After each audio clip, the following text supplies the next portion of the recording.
Soviet union کے ایک space station میں آربٹ کے دوران الیکٹریکل فیلئر ہوا اور اس کا گراؤنڈ اسٹیشن سے کانٹیکٹ ٹوٹ گیا۔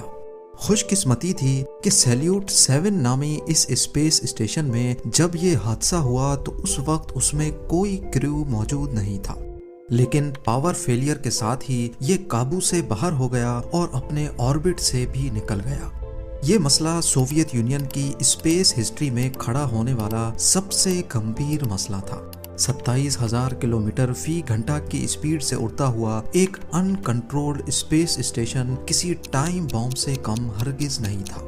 اس پر واپس کنٹرول پانے کے سارے آپشنز فیل ہو چکے تھے، لیکن پھر کچھ ایسا ہوا جس نے سوویت یونین کا سر فخر سے بلند کر دیا۔ امریکہ اور سوویت یونین کی کولڈ وار کے دوران دونوں کنٹریز اپنی طاقت کا مظاہرہ کرنے میں مصروف تھیں۔ طاقت کا یہ شو آف جہاں کروڑوں ڈالرز کا زیاں تھا، وہیں اسی کولڈ وار کے دوران دونوں کنٹریز کی جانب سے ایسی چیزیں بھی انوینٹ کی گئیں جن کا فائدہ آج تک ہم اٹھا رہے ہیں، جیسا کہ انٹرنیٹ، جیٹ ایئر کرافٹس اور گلوبل پوزیشننگ سیٹلائٹس یعنی GPS۔ اسی دوران ایک دوسرے کو دنیا کی نظر میں نیچا دکھانے کے لیے ایسے قدم بھی اٹھائے گئے جن کا انسان پہلے سوچ بھی نہیں سکتا تھا، اور جب یہ بات ہوتی ہے تو اسپیس ریس کا نام پہلے نمبر پہ آتا ہے۔ دونوں کنٹریز ایک دوسرے سے اتنی زیادہ پوزیس ہو چکی تھیں کہ ان کا مقصد زیادہ سے زیادہ اسپیس مشنز لانچ کرنا تھا۔ اسی ریس کے دوران 1970s میں دونوں کنٹریز کی جانب سے کئی اسپیس اسٹیشنز لانچ کیے گئے جن کا مقصد اسپیس میں مختلف چیزوں پر ریسرچ کرنا تھا۔ سوویتس کے اسپیس اسٹیشنز کو سیلیوٹ کا نام دیا گیا، جبکہ USA نے اپنے اسپیس اسٹیشن پروگرام کو اسکائی لیب کا نام دیا۔ یہ اسپیس اسٹیشنز چھوٹے ہوتے تھے اور ان کو ایک ہی وقت میں لانچ کر دیا جاتا تھا۔ اسپیس میں لمیٹڈ ٹائم تک ریسرچ کرنے کے بعد ان کو واپس ارتھ لایا جاتا تھا۔ اب کمپٹیشن یہ تھا کہ کون زیادہ سے زیادہ وقت تک اپنے ایسٹروناٹس کو اسپیس اسٹیشن میں اسٹے کروائے گا۔ دونوں کے بیچ ٹسل اتنا گہرا تھا کہ جب USA نے اپنے اسپیس کریو کو ایسٹروناٹس کا نام دیا تو سوویتس یہ نام بھی استعمال نہیں کرنا چاہتے تھے، بلکہ انہوں نے اپنے اسپیس کریو کو کاسموناٹس کا نام دیا۔ 1980s میں سوویت یونین نے USA کو سبق سکھانے کے لیے ان چھوٹے چھوٹے اسپیس اسٹیشن سے ہٹ کر ایک فل فلیج بڑا میر اسپیس اسٹیشن بنانے کا فیصلہ کیا۔ اس کی ڈیولپمنٹ میں کافی ڈیلے ہو چکا تھا اور اس وقت ان کا سیلیوٹ 6 اسپیس اسٹیشن اسپیس میں اپنا ٹائم پورا کر چکا تھا، لہٰذا جب تک وہ میر اسپیس اسٹیشن لانچ کرتے سوویت نے سیلیوٹ 7 اسپیس اسٹیشن لانچ کر ڈالا، کیونکہ وہ اس ٹائم کے دوران اسپیس میں اپنی پریزنس بنائے رکھنا چاہتے تھے۔ سیلیوٹ 7 کی خاص بات یہ تھی کہ اس میں آگے اور پیچھے ڈاکنگ پورٹس رکھے گئے تھے۔ ان ڈاکنگ پورٹس کی مدد سے آربٹ کے دوران ان کے ساتھ دوسرا اسپیس کرافٹ آ کر اٹیچ ہو سکتا تھا، جس سے کریو کی روٹیشن اور سپلائز کی ڈیلیوری ایک ہی وقت میں ممکن تھی۔ اپریل 1982 میں سیلیوٹ 7 کو پروٹون راکٹ کے ذریعے لانچ کیا گیا اور 13 مئی کو اس میں کریو کو ایک مشن کے لیے بھیجا گیا جس میں انہوں نے 211 دن رہ کر ایک نیا ورلڈ ریکارڈ بنا دیا۔ ان کا ٹاسک 28 kg وزنی ایک ریڈیو سیٹلائٹ کو اسپیس اسٹیشن کے ٹریش ایئر لاک کے ذریعے لانچ کرنا تھا۔ یہ کسی بھی مینڈ اسپیس وہیکل سے لانچ ہونے والی پہلی کمیونیکیشن سیٹلائٹ تھی۔ سیلیوٹ 7 کا پہلا سال تو کامیاب گزرا، لیکن اس کے بعد ایک ایک کر کے رکاوٹیں پیدا ہوتی گئیں۔ 9 سپٹمبر 1983 کو کاسموناٹس نے ایک فیول ٹینک میں زیرو پریشر نوٹس کیا۔ یہ کسی بھی طرح نارمل نہیں تھا، کیونکہ زیرو پریشر کا مطلب ہے کہ ایک ٹینک بالکل خالی ہو چکا ہے۔ جانچ پڑتال کے بعد اسپیس اسٹیشن کے باہر فیول لیکیج کا اسپاٹ ڈھونڈ لیا گیا۔ آپ کو یہاں بتاتے چلیں کہ اسپیس میں ایٹماسفیرک پریشر نہ ہونے کی وجہ سے اسپیس اسٹیشن میں اگر سوئی جتنا بھی سوراخ ہوگا تو اسپیس کا ویکیوم اس میں سے سب کچھ کھینچ لے گا، اور ایسا ہی سیلیوٹ 7 کے فیول ٹینک کے ساتھ ہوا تھا۔ یہ سوراخ مزید ڈیمیج نہ کرے، اسی لیے اس کو وقت پر بند کرنا بہت ضروری تھا، لیکن بدقسمتی سے کاسموناٹس کے پاس کچھ ٹولز کی کمی تھی۔ گراؤنڈ اسٹیشن نے صرف ٹولز کی ڈیلیوری کے لیے سیلیوٹ 7 تک ایک دوسرا اسپیس کرافٹ لانچ کیا جس کو سیلیوٹ 7 سے جا کر ڈاک ہونا تھا۔ اس میں ایکسٹرا کریو اور ضرورت کے ٹولز بھی موجود تھے۔ یہ ریپیئر اس دور کا بہت کمپلیکس ریپیئر ورک سمجھا جاتا ہے جس میں کاسموناٹس کو اسپیس اسٹیشن سے باہر جا کر ویلڈنگ کرنی تھی۔ اسپیشل ٹولز اور کولڈ ویلڈنگ کی مدد سے آخر کار فیول ٹینک کے سوراخ کو بند کر دیا گیا۔ سیلیوٹ 7 کی یہ ریپیئر بہت امپریسو تو تھی، لیکن آنے والی مشکل ان کے سکھ کے سانس کو مصیبت میں بدلنے والی تھی۔ 1984 میں سیلیوٹ 7 کے کاسموناٹس اسپیس اسٹیشن کو آٹو پائلٹ موڈ پہ رکھ کر سویوز اسپیس کرافٹ کے ذریعے واپس ارتھ آ گئے۔ اب اسپیس اسٹیشن کی مانیٹرنگ سوویت گراؤنڈ ٹیم کی ذمہ داری تھی، جو کہ یہ کام ریموٹلی کر رہی تھی۔ کاسموناٹس کے لوٹنے کے چند مہینوں کے بعد 11 فیب 1985 والے دن اچانک سیلیوٹ 7 کا گراؤنڈ اسٹیشن ٹیم کے ساتھ کانٹیکٹ ٹوٹ گیا۔ فالٹ لاگز میں دیکھا گیا تو معلوم پڑا کہ آربٹ میں موجود سیلیوٹ 7 کے اندر کسی قسم کا الیکٹریکل سرج ہوا ہے۔ گراؤنڈ ٹیم نے رابطہ واپس سے بحال کرنے کے لیے سیکنڈری کمیونیکیشن سسٹم ایکٹیویٹ کر دیا۔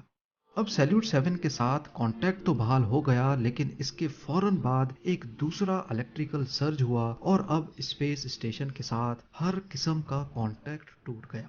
نہ صرف اتنا بلکہ وہ اپنے آربٹ سے بھی ہٹ گیا، جو کہ سوویتس کے لیے ایک خطرناک لمحہ تھا۔ 16 میٹر لمبا اسپیس اسٹیشن بنا کسی کریو کے بالکل خاموش اور آؤٹ آف کنٹرول ہو چکا تھا۔ یہ خبر جب یو ایس اے تک پہنچی تو ان کے لیے اس سے اچھا موقع نہیں تھا۔ یو ایس اے چاہتا تھا کہ وہ اپنے کارگو بے شٹل کی مدد سے سیلیوٹ 7 کو کیپچر کر کے واپس ارتھ تک لائے اور پھر دنیا کی نظر میں ہیرو بن جائے۔ یہ کام سوویت یونین بھی کر سکتا تھا، لیکن بدقسمتی سے اس وقت ان کی بران شٹل پہ کام چل رہا تھا، اسی لیے سیلیوٹ 7 کو کیپچر کرنا سوویتس کے لیے امپاسبل تھا۔ دنیا کی نظر میں سوویت یونین اس معاملے کو لے کر کافی لاچار تھا، لہٰذا انہوں نے فیصلہ کیا کہ وہ 2 کاسموناٹس کے کریو کو بھیج کر اسے ریپیئر کریں گے۔ یہ کام اس صورت میں تو کافی آسان ہوتا جب اسپیس اسٹیشن لائیو ہو، کیونکہ اس میں لگا ڈاکنگ میکینزم آٹومیٹک طریقے سے دوسرے اسپیس کرافٹ کے ساتھ جڑتا ہے۔ سوویت یونین کے ارادے کا مطلب تھا کہ 27,000 کلومیٹر فی گھنٹہ کی اسپیڈ سے آربٹ کرنے والے اسپیس اسٹیشن کو پہلے مینولی ٹریک کیا جائے گا اور پھر اسپیس اسٹیشن کو اس کے ساتھ الائن کر کے مینول ڈاک کرنا ہوگا، اور اس پورے پروسیس میں ایک چھوٹی سی بھی غلطی بھیجے گئے کریو کی جان بھی لے سکتی ہے۔ پر اس آپشن کے علاوہ اور کوئی آپشن نہیں بچا تھا۔ 6 جون 1985 کو سویوز اسپیس کرافٹ کو سیلیوٹ 7 کی ریسکیو کے لیے لانچ کیا گیا۔ اس میں لیزر رینج فائنڈر بھی انسٹال کیا گیا جس سے وہ سیلیوٹ 7 کی رینج معلوم کر سکیں گے۔ کاسموناٹس اپنے ساتھ نائٹ ویژن گوگلز بھی لے کے گئے، کیونکہ ہو سکتا ہے مینول ڈاکنگ اس وقت کرنی پڑے جب بالکل اندھیرا ہو۔ 2 دنوں تک آربٹ کرنے کے بعد کاسموناٹس فائنلی سیلیوٹ 7 کے قریب پہنچ گئے۔ سب سے پہلی چیز جو انہوں نے نوٹس کی وہ مس الائنڈ سولر پینلز تھے، جس کا مطلب تھا کہ الیکٹریکل سسٹم مکمل طور پہ فیل ہو چکا ہے، کیونکہ اسپیس کرافٹس میں لگے سولر پینلز الیکٹریکل ایکٹویٹرز کے ساتھ جڑے ہوتے ہیں، جو سولر پینلز کی پوزیشن ہر وقت سورج کی طرف رکھتے ہیں۔ لیزر رینج فائنڈر کی مدد سے کریو نے پہلے خود کو سیلیوٹ 7 کے ساتھ الائن کیا اور پھر اس کی روٹیشن کو اپنے اسپیس کرافٹ کی روٹیشن سے میچ کر کے وہ آہستہ آہستہ اسپیس اسٹیشن کے قریب جاتے گئے، اور فائنلی وہ سویوز کو سیلیوٹ 7 کے ساتھ مینول ڈاک کرنے میں کامیاب ہو گئے۔ اب وہ مرحلہ آ چکا تھا جس کا سب کو انتظار تھا، کیونکہ کسی کو بھی معلوم نہیں تھا کہ سیلیوٹ 7 کیوں بند ہوا تھا اور اس کے اندر کون سا خطرہ چھپا ہوا ہے۔ ڈاکنگ کے بعد جب انہوں نے سیلیوٹ 7 کا ہیچ کھولا تو فوراً ان کو سخت ٹھنڈی ہوا کا جھونکا محسوس ہوا، کیونکہ کافی عرصے تک سیلیوٹ 7 کا پاور لاس ہو رکھا تھا، اسی وجہ سے اندر کا ہیٹنگ سسٹم بھی بند تھا۔ اندر بالکل اندھیرا اور ہر چیز جمی ہوئی پائی گئی۔ -150 ڈگری سیلسیس کا ٹیمپریچر، جس کے لیے سیلیوٹ 7 کا انٹیریئر ڈیزائن ہی نہیں کیا گیا تھا۔ دونوں کاسموناٹس نے گرم کپڑے پہنے اور تینوں ہیچز کھول کر سیلیوٹ 7 کے اندر چلے گئے۔ ان کے پاس ایئر کوالٹی ٹیسٹر بھی تھے جس میں کاربن مونو آکسائڈ کی کوانٹٹی بہت زیادہ شو ہو رہی تھی، جو اس بات کا اشارہ تھی کہ یہاں آگ لگی تھی۔ دونوں کاسموناٹس کو سانس لینے میں بھی دشواری ہو رہی تھی کیونکہ سیلیوٹ 7 کا سرکولیشن سسٹم کام نہیں کر رہا تھا۔ ان دونوں کے سانس میں موجود کاربن ڈائی آکسائڈ اندر کے ماحول کو اور زیادہ ڈینجرس بنا رہا تھا۔ اسی لیے انہوں نے فیصلہ کیا کہ ایک وقت میں صرف ایک کاسموناٹ ہی سیلیوٹ 7 کے اندر رہے گا۔ دونوں کریو کے لیے سپلائیز کا بھی بہت بڑا ایشو تھا۔ ان کے پاس صرف 8 دنوں کا کھانا پانی تھا۔ اگر وہ تھوڑا تھوڑا بھی استعمال کریں گے تو کھینچ کھینچ کے ان کے پاس صرف 12 دنوں کی سپلائیز تھی۔ لیکن سیلیوٹ 7 میں کیا مسئلہ تھا یہ جاننے اور اس کو ریپیئر کرنے میں 12 دن سے بھی زیادہ وقت لگ سکتا تھا۔ خیر، جب الیکٹریکل سسٹم میں ٹربل شوٹنگ شروع کی گئی تو معلوم پڑا کہ صرف ایک اکیلے سینسر کے خراب ہونے کی وجہ سے پورا اسپیس اسٹیشن بند ہوا ہے۔ یہ سینسر بیٹریز میں لگتا ہے جو ان کو اوور چارجنگ سے بچاتا ہے۔